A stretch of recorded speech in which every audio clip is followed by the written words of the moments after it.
Hello. या good morning, welcome back students. अपन लोग इकोनॉमी ऑफ महाराष्ट्र के बारे में देख रहे थे। कल अपन ने हल्की फुल्की बातें की थी कि महाराष्ट्र में कितने डिस्ट्रिक्ट है, कितने डिविजन्स है, रेवेन्यू डिवाइड होता है, टूरिस्ट डेस्टिनेशंस है बहुत सारे। महाराष्ट्र के अंदर का लिटरेसी रेट अपन ने देखा था 83 पॉइंट समथिंग परसेंट, 82 या 83 था ना कुछ। इसके बाद में सेक्स रेशो देखा था 929 फीमेल्स फॉर 1000 मेल्स। इसके बाद हमने देखा था कि we are first number in contribution of GDP. चलो ये सारी चीज़ अपन ने देखा था। 3.08 लाख स्क्वायर किलोमीटर्स का एरिया है अपना। थर्ड नंबर का बिगेस्ट स्टेट है अपना। ओके। महाराष्ट्र में Mumbai which is also known as financial capital of India, यहाँ पर बहुत ज़्यादा पैसे का ट्रांजैक्शंस होता है देखा जाए तो। अब अपन आगे चलते हैं, ठीक है। इसकी रिवीजन और बाद में आके अपन कर लेंगे। आगे आ जाओ। हाँ जी, तो अपन ने एग्रीकल्चर सेक्टर वाला आइटम कर लिया था, इसके आगे की बाकी थी बातें। General problem in agriculture sector अपना बाकी था। यहाँ से अपन लोग स्टार्ट करते हैं आज का नया लेक्चर। आ जाओ। तो बात कर रहा है ये एग्रीकल्चर सेक्टर के प्रॉब्लम्स के बारे में। पहला प्रॉब्लम, अच्छा मेरे को एक बात बताओ, अपन ये चीज़ को अगर ना देखे तो अपन वैसे भी एग्रीकल्चर के प्रॉब्लम्स बना सकते हैं, बता सकते हैं।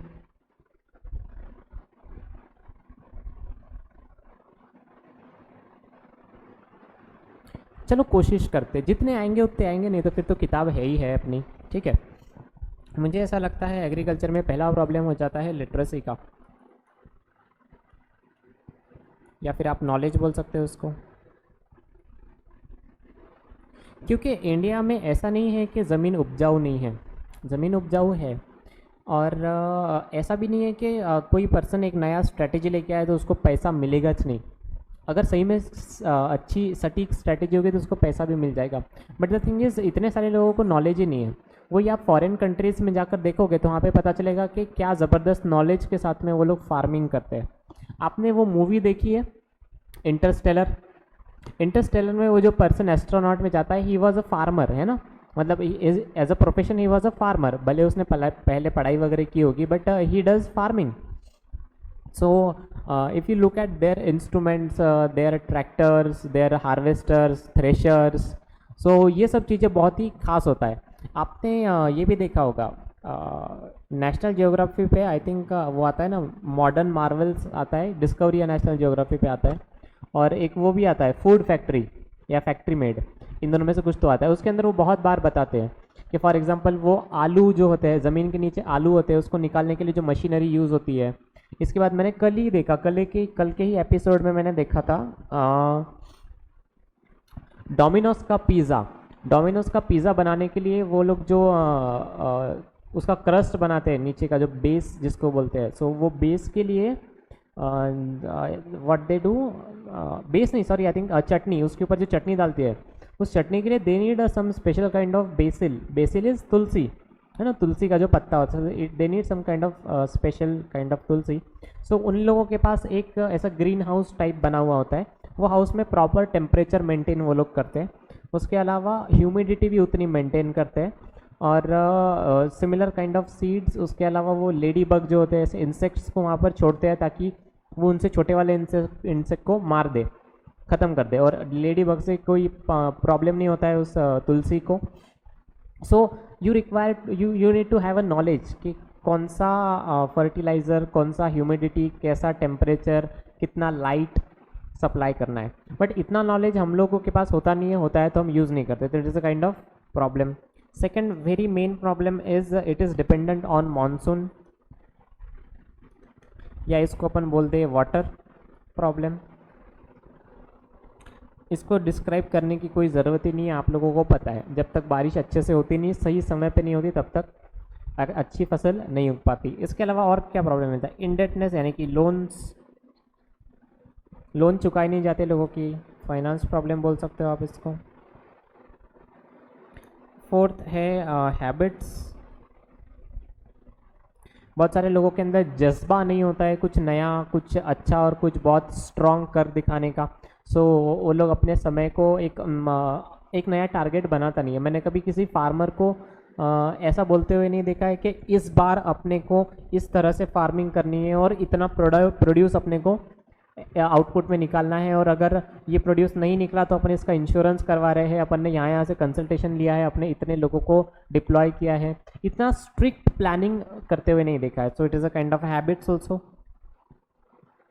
हैबिट्स के अंदर आप कुछ बैड हैबिट्स भी बोल सकते हो। फॉर एग्जांपल अगर किसी पर्सन को अल्कोहल पीने की ये है, so I am not disrespecting anyone, but ऐसा देखा जाता है कि गांव के तरफ जो वो दारू वगैरह होता है, देसी दारू, उसका कंजम्पशन ज़्यादा हो जाता है। So people are with those kind of habits as well. और बहुत सारे लोग जो फिजिकल वर्क ज़्यादा करते हैं, they are having this kind of habits. Fifth है, उनको जो प्राइस मिलना चाहिए मार्केट में वो नहीं मिलता। और सिक्स्थ मुझे ऐसा लगता है कि डिमांड सप्लाई, इसके बीच में वो लोग पिस जाते हैं और इसी की वजह से उनको प्राइस सही से नहीं मिल पाता। इसके अलावा और अदर प्रॉब्लम्स हो सकते हैं जो कहीं होंगे कहीं नहीं होंगे। फेक सीड्स,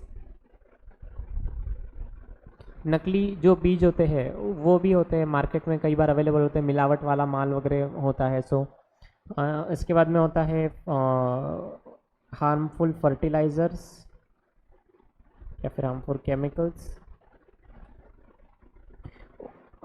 ये इसके लिए ये दोनों का नुकसान है। जो फार्मर है वो भी इस चीज़ को एक्सपोज होता ही है। वो जो ब्रीथ करता है, मतलब अगर जब वो फवारनी करते हैं तो उनके भी लंग्स में वो थोड़ा थोड़ा जाता है। So kind of health problem हो सकता है, और कस्टमर्स को भी जो खरीदते हैं उनको तो भाई प्रॉब्लम ही प्रॉब्लम है। इसके अलावा और क्या लगता है आपको? लेबर, सही समय पर सही दाम में लेबर का सप्लाई हो नहीं पाता, कई बार ऐसा देखा गया है। इंस्ट्रूमेंट्स या फिर ट्रैक्टर्स, एक ही साथ में सब लोगों को चाहिए रहता ट्रैक्टर, ऐसा नहीं कि 2-4 दिन आगे पीछे चाहिए रहेगा। बहुत सारे लोगों का ऐसा होता है कि बारिश आई तो मेरे को ट्रैक्टर चाहिए, मैं उसको वो प्लोइंग करूँगा, फिर सोइंग करूँगा, फिर बाद में हार्वेस्टिंग करूँगा तो थ्रेशर चाहिए। तो ऐसा समय आएगा कि जहाँ ट्रैक्टर खाली पड़ा रहेगा, कोई लेकर नहीं जाएगा। और ऐसा समय भी आएगा कि ट्रैक्टर एक दिन, मतलब एक ही दिन में 2-3 लोग आ गए उसको मांगने के लिए, रेंट पे अगर आप देते हो तो। खुद का है तो कोई प्रॉब्लम नहीं। So these are the problem जो मुझे ऐसा लगता है। अब अपन देखते हैं कि इसी चीज़ को फॉर्मल तरीके से इन्होंने क्या बताया है। चलो let us read general problems in agriculture sector. Decrease in the average size of land holdings lead to low farm productivity. On an average पहले फार्मिंग की लैंड ज़्यादा थी, फिर वो धीरे धीरे कम होते गई ड्यू टू नंबर 1, आपने उस लैंड पर बहुत सारे घर बनाए, बहुत सारा इंफ्रास्ट्रक्चर बनाया। नंबर 2, आपने उस लैंड की प्रोडक्टिविटी को पूरी तरह से यूज़ कर लिया, अब वो प्रोडक्टिव नहीं बची, यानी कि अभी उसके अंदर अच्छा क्रॉप नहीं निकलता है। नंबर 3, बहुत सारी लैंड फॉरेस्ट वाले लोग एक्वायर कर ले रहे। नंबर 4, बहुत सारी जगह पर नेचुरल कैलामिटीज़ हो रही है, तो वो लैंड अगर वो पहले प्रोडक्टिव थी, नेचुरल कैलामिटीज़ के बाद प्रोडक्टिव नहीं बची। नंबर 5, और क्या हो सकता है, सॉइल इरोजन हो जाता है बहुत सारे जगहों पर। सो दीज आर फैक्टर्स जिसकी वजह से लैंड की कमी हो रही है। बहुत सारे टाउनशिप बन रहे हैं, आप देखोगे कि यहाँ से लेकर चांगापुर तक का जो रोड है वहाँ पर आपको बहुत सारे नए नए फ्लैट स्कीम्स बनते हुए नज़र आएंगे। इवन चांगापुर में भी रो हाउसेस बनते हुए नज़र आएंगे। मेरे घर के पीछे वाला area, my house somewhere like my house is in Saraswati Nagar, so उसके पीछे वाले एरिया में पहले इतनी टाउनशिप्स नहीं थी, बट अब वहाँ पर आप जाओगे तो वहाँ पे बहुत सारे फ्लैट्स स्कीम्स बनने स्टार्ट हो गए। So this kind of pressure is increasing. पहले वहाँ पर पूरा फार्म एरिया था, अब वो फार्म एरिया नहीं रहा। So average size of land reduce हो रहा है। Increasing number of small and marginal farmers, जो छोटे फार्मर्स हैं वो बढ़ रहे हैं। इनका प्रॉब्लम ये हो जाता है कि अगर आप ग्रुप बनाकर फार्मिंग करते हो तो आप रिसोर्सेज खरीद सकते हो, बट अगर आपके पास छोटे छोटे फार्म्स है तो आपको रिसोर्सेज रेंट पर लेने पड़ेंगे, उसका कॉस्ट ज़्यादा आ जाएगा। ऊपर से एक पर्सन कभी ये पूरा नहीं कर पाता, इसके पास कैपेसिटी है ये 2 फार्म करने की, बट ये इसके पास सिर्फ ओनरशिप में एक ही फार्म है तो ये इतना ही कर पा रहा है। हालांकि इसके पास उतनी कैपेसिटी है जितनी चाहिए, तो यहाँ कैपेसिटी कम है, यहाँ पर ज़्यादा कैपेसिटी हो गई। तो कोई कॉरपोरेट फार्मिंग वाला कंसेप्ट इंट्रोड्यूस नहीं करवा रहा है, हालांकि हो रहा है अभी धीरे धीरे, बट होना चाहिए कि आप एक ग्रुप बनाओ, एक कंपनी बनाओ, कंपनी के अंदर आप फार्मिंग करो अच्छे से। एक तो टैक्स फ्री हो जाता है, वो अलग बात हो जाती है। So you can do such kind of things, अच्छे खासे ब्रेन्स लगाओ भाई। Farming is also one kind of business है यार, मतलब आप फार्मिंग को ऐसा कम मत समझो, उल्टा फार्मिंग में प्रॉफिट काफ़ी ज़्यादा होता है। आपको सिर्फ सीड्स और फर्टिलाइजर्स के ज़्यादातर पैसे लगते हैं, और ऑकेजनली आपको हार्वेस्टर वगैरह के लगते हैं, बाकी रॉ मटेरियल का पैसा थोड़ी लगता है। ज़मीन से तो वो फ्री में उग रहा है ना। Are you going to buy the minerals from land? No. So उसका जो फार्म प्रोड्यूस है उसको आप अच्छे से रिफाइन करो, रिफाइन करने के बाद पैक करो, पैक करने के बाद अच्छे से मार्केट करो, मार्केट करने के बाद उसको बेचो सही जगह पे सही तरीके से, तो ये सारा का सारा प्रॉफिट आपको ही मिलेगा, मिडलमैन नहीं रहेंगे यहाँ पे कोई। तो लोग क्या करते हैं, लोग इस चीज़ को देखते नहीं है, वो सिर्फ फार्मिंग करते हैं, वो पैकेजिंग में नहीं आते हैं। अरे भाई आप पैकेजिंग में आओ तो सही, कितना मज़ा आता है। अब एग्जांपल ले लो, कोई पर्सन है जिसके पास बनाना के फार्म्स है, केला उगाता है वो, ठीक है। अब बनाना के फार्म्स में वो बनाना सेल करता है लेट अस से 15 रुपीज़ पर डजन, और ये वो एपीएमसी में सेल करता है, जो मार्केट होता है भाजी मंडी। भाजी मंडी से लोग खरीदते हैं, रिटेलर्स उसको 15 पे खरीद लेंगे, समझो 20 या फिर 17 रुपये में खरीद लेंगे। 17 रुपये में खरीद के रिटेलर्स उसको बेचते हैं 25 में, 25 रुपये पर डजन में, ठीक है।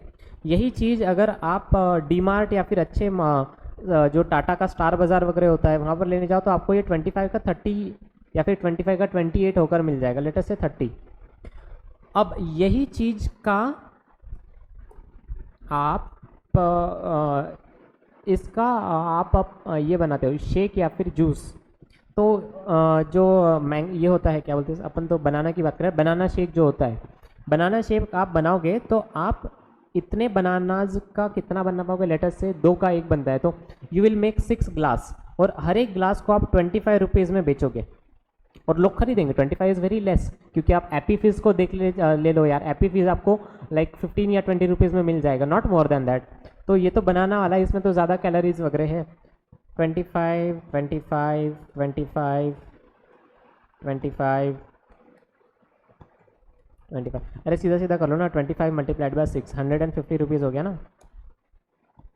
तो ये 15 से 150 डायरेक्ट जंप मारने का कोई सोचता ही नहीं है। सोचना चाहिए ना, क्यों नहीं सोचते? सोचना चाहिए, बिल्कुल सोचना चाहिए। जो लोग फ्रूट्स उगाते हैं उन्होंने ये चीज़ भी सोचनी चाहिए कि अपना इतना ज़्यादा उत्पादन है, यहाँ तक अपन पहुँच सकते हैं ना, सीधा 10 टाइम्स हो गया ना भाई। अगर तुमने इसकी लागत 10 रुपये की, आपको मिल क्या रहा है, 150 मिल रहा है, और टाइम ड्यूरेशन कितना है, बनानाज आई थिंक एक बार वो लग गया तो वो फटफट हार्वेस्ट होता है। 1 ईयर पकड़ लो ऑन एन एवरेज, 1 साल के अंदर आपको कितना मिल रहा है। यहाँ से भी आप पकड़ो, यहाँ से कंपैरिजन करो तो 10 टाइम्स मिल रहा है ना, which is a good thing, it is a very good thing. इसमें आप सारे खर्चे वगैरह निकाल दो तो भी ये 150 के अंदर, सपोज यहाँ पे आपका लेबर लगा, यहाँ पे आपका टाइम लगा, यहाँ पे आपकी मशीनरी लगी, तो भी आई डोंट थिंक कि ये मशीनरी 50 रुपीज़ से ज़्यादा पर डज़न का होगा। बट आपको 1 डज़न में 150 का आउटपुट मिला, बट ये चीज़ कोई सोचता नहीं है, यहाँ पे कोई हिम्मत करता नहीं है। It is a kind of business but nobody does this, so there is lack of education ना। हालांकि I am not a farmer, but मेरे दिमाग में आया था तो मैंने बता दिया। आप लोगों को ज़्यादा अच्छे से पता होगा अगर आपके फैमिली में कोई फार्मिंग वगैरह करता है तो। Excessive use of chemical fertilizers and pesticide leading to soil degradation, same thing, soil degradation भी होता है, वो ऊपर से फार्मर के लिए भी हार्मफुल है और कस्टमर के लिए भी हार्मफुल है। एग्रीकल्चरल इंडेटनेस, वही लोन लिया और लोन रीपे नहीं कर पा रहा है, उसकी वजह से फार्मर सुसाइड कर लेता है, that is also problem. Poor implementation of land reforms and adverse crop pattern, उनको पता ही नहीं है कि कौन से 2 क्रॉप इस साल लगाने हैं, कौन से 2 क्रॉप अगले साल लगाने हैं, कौन से 2 क्रॉप अगले साल लगाने हैं और फिर इसको रिपीट करना है। This people don't know this. वो एक ही क्रॉप को कंटिन्यूस लगाते जाते हैं, पूरे सॉइल के मिनरल्स खत्म हो जाते हैं। ऐसा नहीं होना चाहिए। Dry land and inadequate irrigation facilities, lack of capital.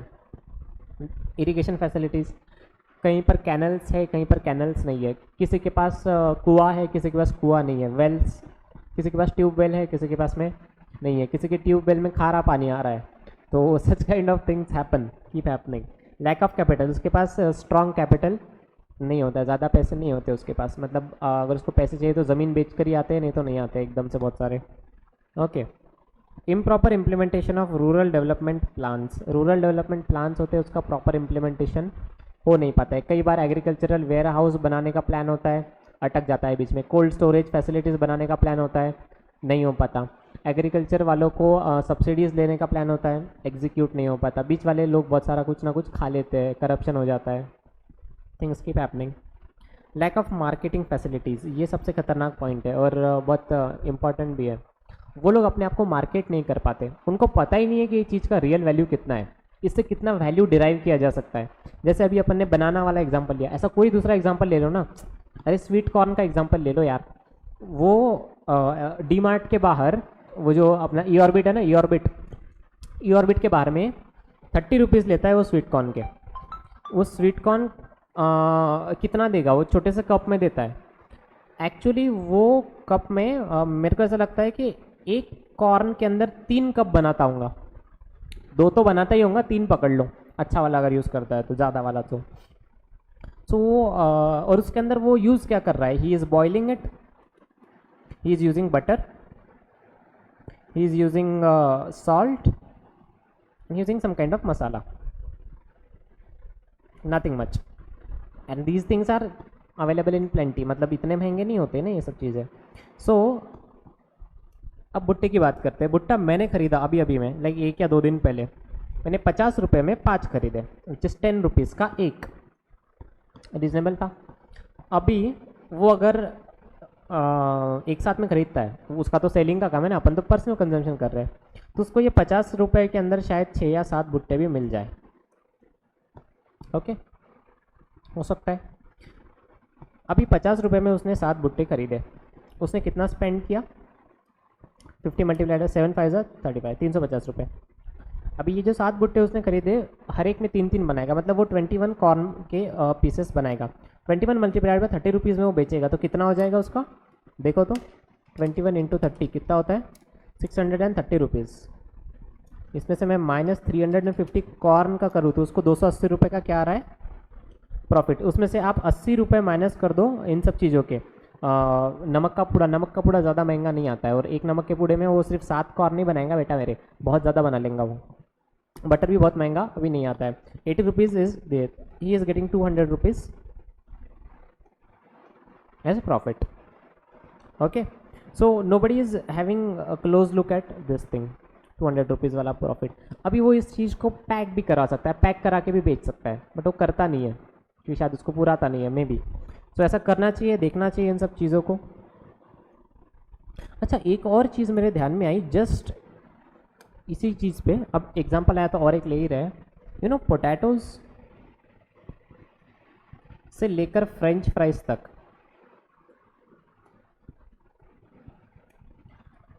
वो मकेन्स के फ्रेंच फ्राइज 95 रुपीज़ में मिल रहे थे डी मार्ट में। कल या परसों की बात है, मेरी छोटी सिस्टर बोल रही थी भैया लेकर ना, तो मैं लेकर आया। तो यार this is pretty much nonsense, ये पोटैटोज 25 रुपीज़ पर केजी है, ये मैंने 95 रुपीज़ का 450 ग्राम्स खरीदा। और मुझे फ्रेंच फ्राइज घर पे बनाने आते हैं, मैंने ट्राई किया था और अच्छे से बने थे, टू बी वेरी फ्रैंक। अबे 1 किलो का तो देना था कम से कम 95 में, मतलब मैं 95 में तो 25 पकड़ लो, तो सीधा सीधा मैं 4 किलो ला सकता हूँ पोटैटोज। 4 किलो पोटैटोज के बहुत ज़्यादा बन जाएंगे, बहुत ही ज़्यादा। So are you getting this thing, and this is not a very big process. ये फ्रेंच फ्राइज लाने के बाद भी मुझे उसको फ्राई करना ही पड़ेगा। So all you have to do is you have to cut the potatoes properly in the shape, you have to put it you have to fry it for some time, but not very much time, deep fry नहीं करना होता है। then you have to put it in the refrigerator, deep freeze करना होता है। then you, so I think then your product is ready, then you have to put some kind of salt in it, something like that, and then your product is frozen food is ready, that means this thing is ready, then you have to again fry it. वो तो यहाँ पे भी कर ही रहते ना। So why people are not doing this, people should do this some kind of business. French fries is loved by everyone, सबको पसंद आता है फ्रेंच फ्राइज। क्यों नहीं करते अपन ऐसा कुछ?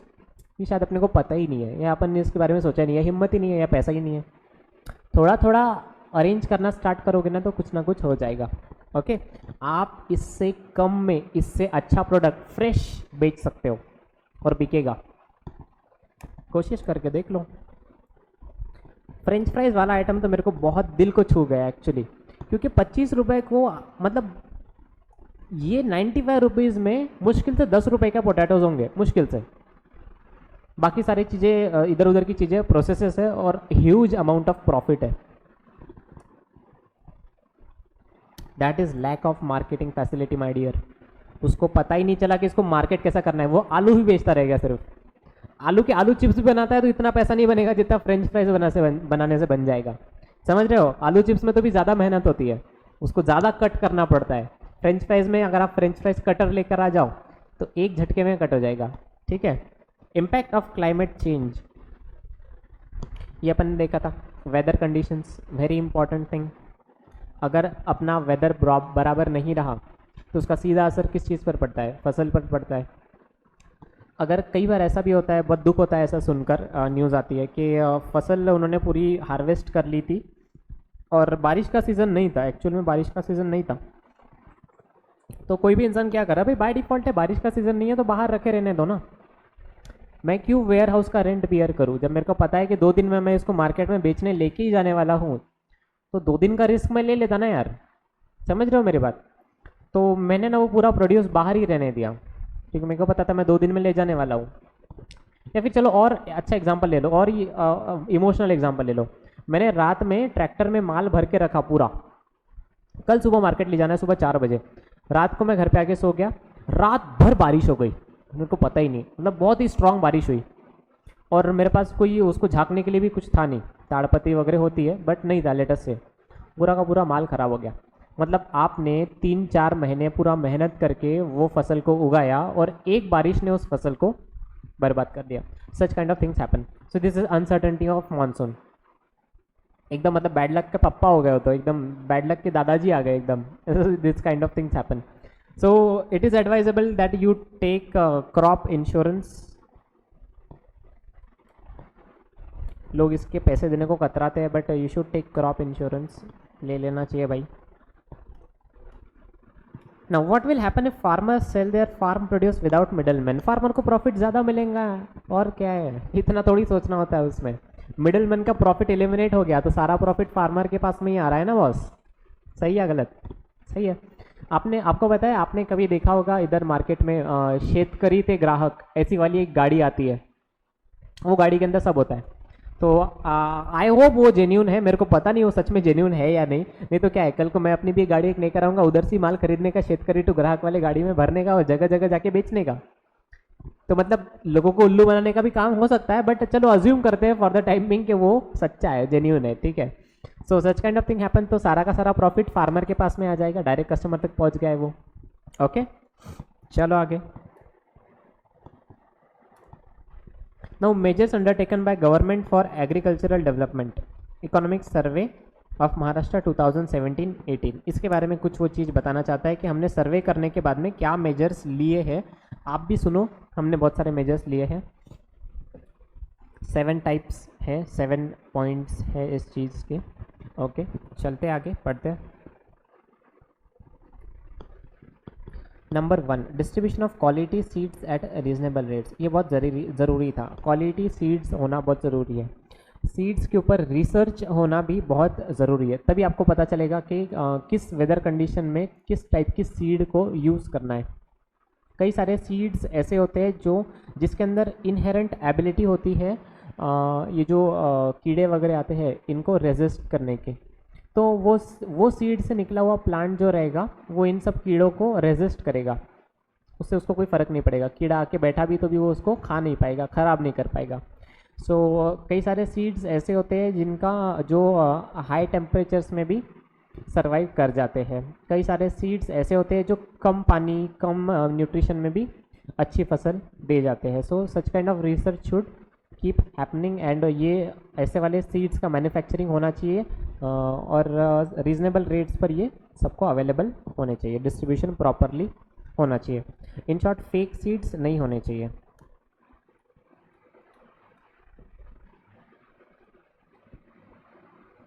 Okay, increase the number of outlets for fertilizer and pesticide distribution, this is also there। Outlets जो है गवर्नमेंट के आउटलेट्स या फिर रेगुलेटेड कृषि केंद्र, ये ऐसे होने चाहिए ताकि सब लोगों को पेस्टिसाइड और फर्टिलाइजर्स मिल पाए, जेन्यून क्वालिटी के मिल पाए। जो फार्मर्स होते हैं वो ज़्यादा एजुकेटेड नहीं होते, सो ऐसा ना हो कि कोई अच्छी पैकिंग करके अच्छा शो ऑफ करके उनको लोअर क्वालिटी का माल बेच कर चले जाए। This things should not happen. So it the outlets has to be genuine, working for genuine purpose, genuine concern they should have। they should also give guidance to the farmers कि अगर आप ये fertiliser ले जा रहे हो, आपकी ये वाली सीड है, तो आपने इस सीड के हिसाब से ये नहीं, ये वाला ले जाना चाहिए, this will be more beneficial. Such kind of guidance should be given by will or by expressly writing on the fertilizers or seed somewhere. पता चलना चाहिए कि किसको क्या इस्तेमाल करना है, ठीक है। डेवलपमेंट ऑफ इरिगेशन फैसिलिटीज़, ये होना चाहिए। Canals, drip irrigation, sprinkler irrigation, ये सारे नए नए फैसिलिटीज़ है इरिगेशन की। ड्रिप इरिगेशन में पानी बचता है ऐसा मैंने सुना है, मैंने तो कभी खुद होकर एक्सपीरियंस नहीं किया, बट ऐसा सुनने में आता है। So that is there. Electrification of agricultural pumps and efforts to provide electricity on demand. कई बार ऐसा होता है कि हमारे यहाँ की इलेक्ट्रिसिटी तो नहीं जाती, बट गाँव खेड़े में इलेक्ट्रिसिटी का बहुत प्रॉब्लम होता है, और उस समय पर अगर इलेक्ट्रिसिटी गई कि जिस समय पे आपको पानी देना था झाड़ों को, तो वो प्रॉब्लम हो जाएगा। और झाड़ों को अगर सही समय पर पानी नहीं मिला तो आपका पूरा प्लान ख़राब हो सकता है। फॉर एग्जांपल, अगर कोई कॉरपोरेट फार्मिंग कर रहा है कोई, उसने डिसाइड करके रखा है कि ये समय पे झाड़ों को पानी मिलना ही चाहिए कंपलसरीली, और इतना ही मिलना चाहिए, तो उसी समय पे लाइन अगर चले गई तो क्या हो जाएगा, प्रॉब्लम हो जाएगा उसके लिए। उसका फसल का क्वालिटी कम हो सकता है, क्वांटिटी भी कम हो सकता है। इनके रेट्स भी रिड्यूस करने चाहिए जो इलेक्ट्रिसिटी ये लोग यूज़ करते हैं उसके। Financial assistant as per requirements. Setting up of an agricultural produce marketing committee, APMC, establishment of agro export zones, horticultural training centres, grading and packaging facility for effective distribution, ये सारी चीज़ें होनी चाहिए। उनको पैकिंग करना सिखाओ, हॉर्टिकल्चर सिखाओ, bee hives वो वाला सिखाओ, कैटल ब्रीडिंग अच्छे से सिखाओ, और मिल्क और मिल्क प्रोडक्ट से वो लोग कैसे आगे बढ़ सकते हैं वो सिखाओ। मिल्क प्रोडक्ट बनाना सिखाओ, उसके पैकेजिंग सिखाओ। अगर वो let us say he is making wheat, so try to make sure कि वो व्हीट को हार्वेस्ट भी करे। हार्वेस्ट करने के बाद वो इफ़ पॉसिबल वो चक्की में उसको पीस भी सकता है, पीसने के बाद में वो उसको पैक भी कर सकता है। तो एक आशीर्वाद आटे का जैसा कोई नया आटा वो खुद क्रिएट कर सकता है और उसका मार्केटिंग और अच्छे तरीके से कर सकता है। तो ऐसी चीज़ें होनी चाहिए, ऐसी फैसिलिटीज़ होनी चाहिए। अकेले से नहीं होता है तो ग्रुप बनाकर करो, हो सकता है एटलीस्ट एक गांव में एक फैसिलिटी हर एक चीज़ के लिए तो होनी चाहिए। नहीं होनी चाहिए क्या? मेरे हिसाब से होनी चाहिए।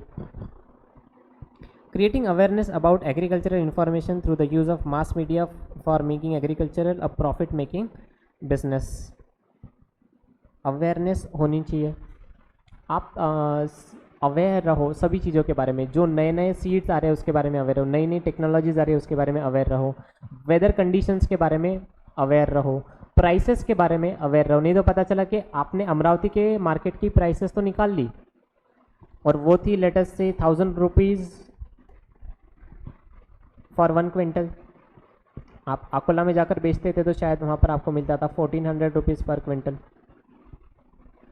अब आपका खेत था मूर्तिजापुर में, अब आपने अकोला जाने के बजाय अमरावती आना चूज़ किया, तो आपने गलत डिसीजन लिया। You are not aware of the things happening in your surrounding.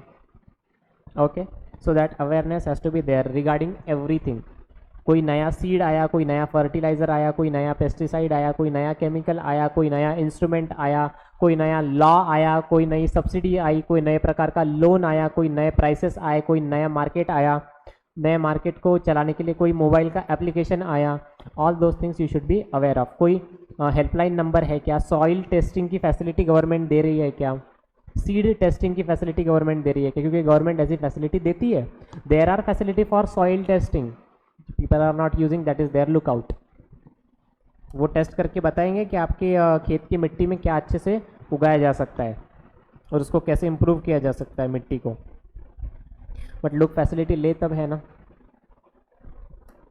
चलो इंडस्ट्री के बारे में बात करते हैं। Maharashtra is an industrially advanced state, वो तो ठीक है, industrial sector plays a major role in economic development of Maharashtra, which is fine.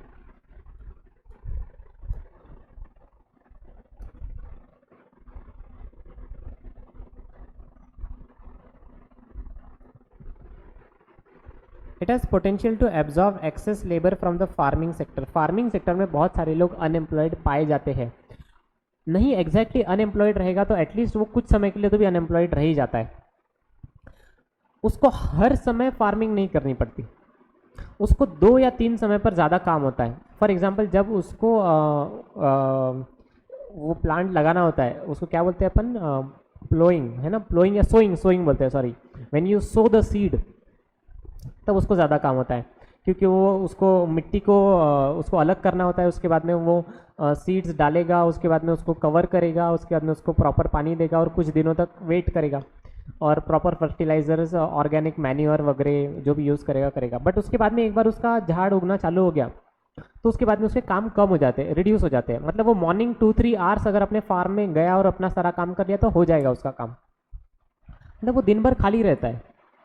तो ऐसे समय के लिए उसको एम्प्लॉयमेंट चाहिए।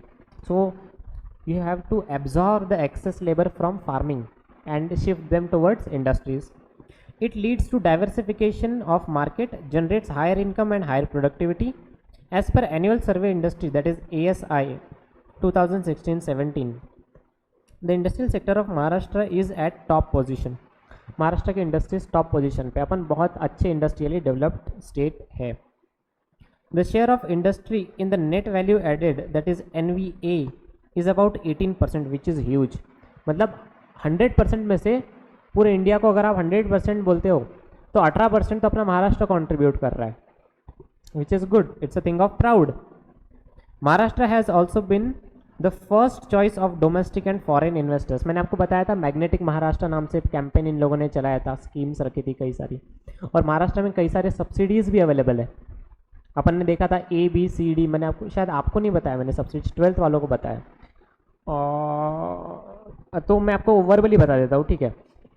महाराष्ट्र में अगर आप अंडर डेवलप्ड एरिया या फिर जो एरिया डेवलप नहीं हुआ है वहाँ पर इंडस्ट्री खोलते हो, फॉर एग्जांपल गढ़चिरौली या चंद्रपुर में आप इंडस्ट्रीज खोलते हो तो आपको 80 से 100% तक की सब्सिडी मिलती है। यानी अगर आप 10 करोड़ रुपए लगा रहे हो अपने साइड से तो आने वाले 10 साल में वो पूरे के पूरे 10 करोड़ रुपए गवर्नमेंट आपको वापस दे देंगे। हर साल में 1 करोड़ रुपए वापस देंगे आपको। क्यों? क्योंकि आपने ऐसे जगह पर इंडस्ट्री सेटअप की है जहाँ पे कोई नहीं कर रहा था। नक्सलाइट लोगों के डर से वहाँ पे कोई इंडस्ट्री सेटअप नहीं कर रहा था, बट आपने की, आपने हिम्मत दिखाई, इसलिए क्या हुआ, आपको आपकी सब्सिडी वापस मिल जाएगी और वो एरिया डेवलप हो जाएगा। उस बहाने वहाँ पर एम्प्लॉयमेंट जनरेट हो जाएगा, उस बहाने वहाँ पे नए नए मार्केट जनरेट हो जाएंगे, उस बहाने लोग वहाँ पर आएंगे, रहने लगेंगे, वो एरिया डेवलप हो जाएगा। उस बहाने वो जो नक्सलाइट लोग हैं, वो जो आदिवासी लोग हैं, उनको भी एम्प्लॉयमेंट मिलेगा। तो ये सारी चीज़ें संभव है, ठीक है। ये चीज़ को अंडरलाइन कर लेना, खुद की तारीफ करना सीखो जरा सा। Maharashtra has been the first choice of domestic and foreign investors. आओ महाराष्ट्र में भाई इंडस्ट्री सेटअप करो बड़ी बड़ी।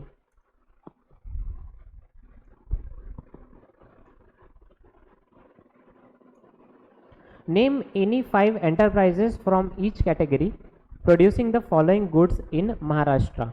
5 कंपनीज या एंटरप्राइजेस के नाम आपको बताने हैं जो महाराष्ट्र में इन सेक्टर्स में उत्पादन करते हैं। Number 1 chemicals. मैं आपको बताता हूँ, there is a company named Anthea Aromatics. ये क्या करती है, परफ्यूम बनाने वाला केमिकल्स बनाती है। इनका प्लांट कहाँ पे है? इनका प्लांट है रोहा में। रोहा कहाँ पे है सर? रोहा पनवेल से आगे, इमेजिका के पास में रोहा है। इमेजिका जाओगे ना आप, तो इमेजिका से थोड़ा आगे जाओगे ना तो उधर रोहा होता है। रोहा नाम से एक गांव है, वहाँ पर बहुत सारे इंडस्ट्रीज है। सो रोहा इज इंडस्ट्रियल एरिया, वहाँ पे बहुत सारी केमिकल कंपनीज है। काफ़ी अच्छा एरिया है, एकदम ग्रीनरी है उधर। तो मैंने आपको केमिकल कंपनी के एग्जांपल बता दिया, एंथिया एरोमेटिक्स। मैं यहाँ पर गया था लाइक जनवरी में, मैं यहीं पर था इन्वेंट्री ऑडिट के लिए। इसके बाद में फूड प्रोसेसिंग इंडस्ट्रीज, हल्दीराम का एकदम नाम फेमस है भाई फूड प्रोसेसिंग के लिए। टेक्सटाइल्स, रेमंड, रेमंड कहाँ पर है?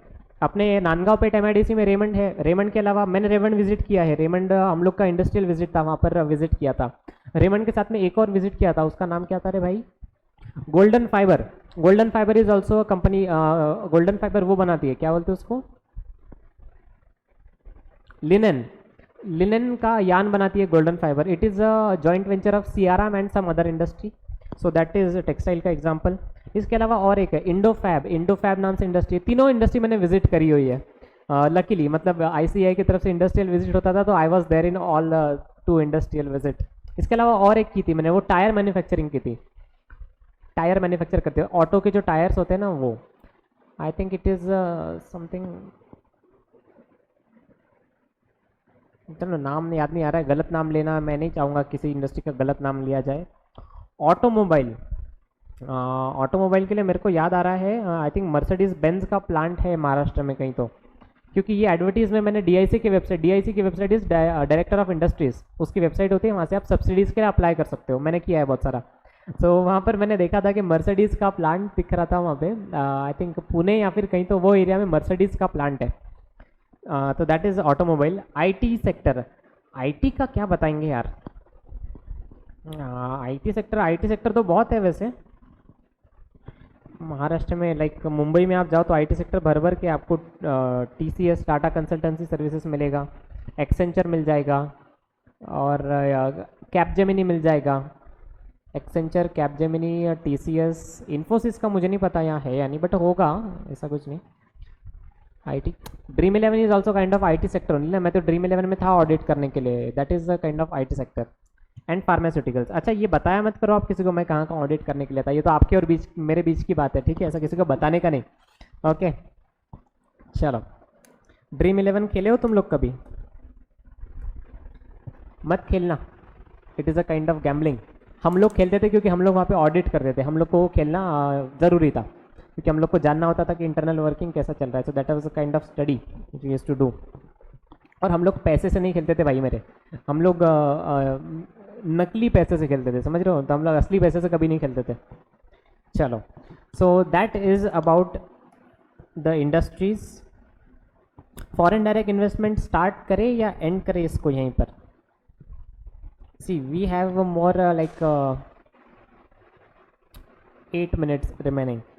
मेरे को ऐसा लगता है फॉरेन डायरेक्ट इन्वेस्टमेंट अपन अभी स्टार्ट करने के बजाय पीछे जाते हैं, थोड़ा बहुत कुछ रिवाइज करते हैं, डायग्राम निकालने की कोशिश करते हैं। स्टैटिस्टिक्स को हाईलाइट किया है मैंने। स्टैटिस्टिक्स में ये सब चीज़ें इम्पॉर्टेंट है। मैं आईएमपी लिख रहा हूँ इधर, ठीक है? This is important. 36 district, number 1। Number 2, 6 revenue division. मैं इंपॉर्टेंट चीज़ की रिवीजन कर रहा हूँ, ठीक है? मतलब मैं अपने लिए कर रहा हूँ और आप लोगों को तो दिख ही रहा है स्क्रीन पर, तो आप लोगों की रिवीजन ऑटोमेटिक हो रही है, ठीक है? तो आखिरी का 10 मिनट रिवाइज हो जाएगा। Third is what?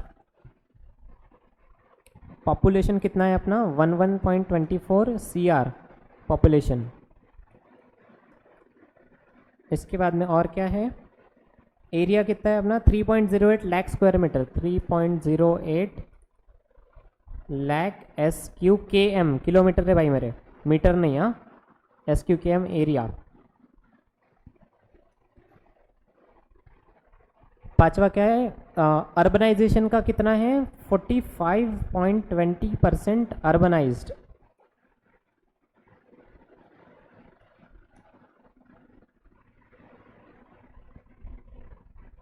Sex ratio कितना है? 929।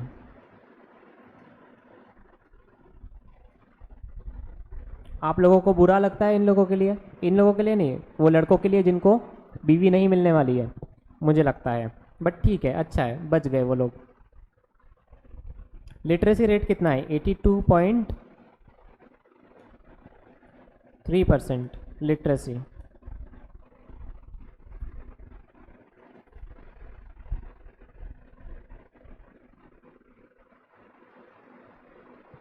जीडीपी का तो इसने बताया नहीं है, बट इसमें अपन हाईएस्ट है।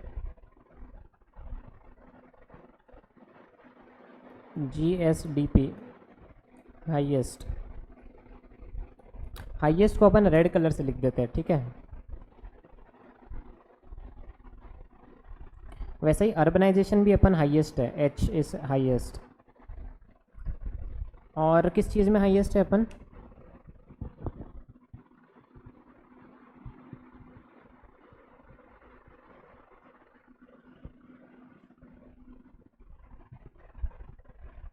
देखो और कोई चीज़ में अपन हाईएस्ट है क्या, उसको भी अपन अपने नोट्स में लिख लेंगे फट से। ये इसमें हाईएस्ट ना, अर्बनाइज तो लिख दिया, चलो ठीक है। दो ही चीज़ में अपन हाईएस्ट है, एक था जीएसडीपी और दूसरा था अर्बनाइज्ड। चलो भाई फिर तो ये वाले लेक्चर को अपन यहाँ पर एंड करते हैं। ये आपका होमवर्क रहेगा कि ये जो स्टैटिस्टिक्स है जो आपके स्क्रीन पर दिख रहा है ये, सो ये पूरा का पूरा स्टैटिस्टिक्स, दिस थिंग किधर दिखा रहा हूँ वैसे, एक्चुअली ये मिरर रिफ्लेक्शन है। See I am raising my right hand and you are assuming that this is the left hand, okay? So this thing you have to study well, you have to memorize this thing, you have to understand as well. Reading भी कर लेना, समझ भी लेना, बोल कर देख लेना, किसी को समझा देना, आपके छोटी भाई छोटी बहन या मम्मी और पापा से बोल के देखना कि भाई बताओ इंडिया ये महाराष्ट्र में कितने डिस्ट्रिक्ट्स है, 36 है, उसको कितने रेवेन्यू सेक्शंस में डिवाइड किया है, 6 रेवेन्यू सेक्शंस में। लिटरेसी रेट क्या है, 82%। सेक्स रेशो क्या है, 929 फीमेल्स। और क्या हो सकता है, हाँ एरिया बताओ सर, 3.08 लाख स्क्वायर किलोमीटर। यहाँ पर किसी ने गलती मत करना, 3.08 लाख किलोमीटर लिख दोगे तुम, नहीं तो एरिया किलोमीटर में नहीं, एरिया स्क्वायर किलोमीटर में होता है, ठीक है। कितने परसेंट अर्बनाइज्ड है, 45.2% अर्बनाइज्ड है, ठीक है। चलो तो ये आपका हो गया creative homework number 1। This is creative homework. किसी ना किसी से इसके बारे में बातचीत करनी है, talk about this with anyone. अगर कोई नहीं मिल रहा होगा तो अपने पुराने दोस्त को फ़ोन करके बोलना रुक तेरे को इंपॉर्टेंट बात बताता, फिर उसको ये बताना तेरे को मालूम है महाराष्ट्र की पॉपुलेशन कितनी है, 11.24। तेरे को मालूम है एरिया कितना है, 3.08 लाख स्क्वायर किलोमीटर। तेरे को मालूम है अर्बनाइज कितना हुआ, 45.20। फिर वो पूछेंगे अबे तो ये सब मेरे को क्यों बता रहा है, बोले कुछ नहीं है ऐसे ही मजाक कर रहा हूँ, भूल जा, इग्नोर कर। तो ऐसा उसको बोल के सरका देना, ठीक है। चलो आगे, तो इस चीज़ को अपन यहाँ पर एंड करते हैं। आपको अच्छा दूसरा होमवर्क मैं आपको दे देता हूँ, ये तो आप करोगे ही। ये general problems in agricultural sector के अंदर आप और कुछ लिख सकते हो इसके आगे डैश करके, तो लिख देना। अपन ने जो नए नए प्रॉब्लम्स बनाए थे इसको भी आप लिखना चाहो तो लिख सकते हो यहाँ पे, हालांकि मैंने इरेज कर दिया इसके नीचे के, बट आपको याद होगा तो आप लिख सकते हो, ओके। सो दैट आपके पास मटेरियल आ जाता है, मतलब अपन जो क्लास में एग्जाम्पल डिस्कस कर रहे हैं, मजाक करके इधर उधर की बातें कर रहे हैं, उससे कुछ ना कुछ निकल कर आता है, तो वो चीज़ आपको यहाँ पे लिख देना है। तो आपकी किताब थोड़ी भरी भरी सी लगनी चाहिए, ठीक है, खाली खाली सी नहीं लगनी चाहिए। चलो फिर एंड करते हैं अपन इसको। Have a good time ahead, have a good day, bye bye.